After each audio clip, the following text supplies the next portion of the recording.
A:B 5:7, B:C 6:3 ఇచ్చి A:B:C కనుక్కోమన్నప్పుడు so ఇక్కడ A:B ఉంది కదా 5:7.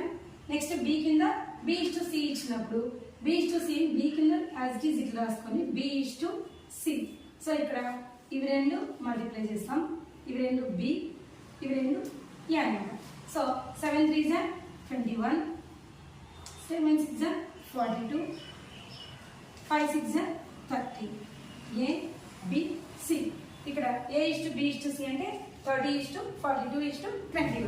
A:B 3:4, B:C 8:9 అయితే 3:4, 8:9, 9 4 36, 4 8 32, 3 24.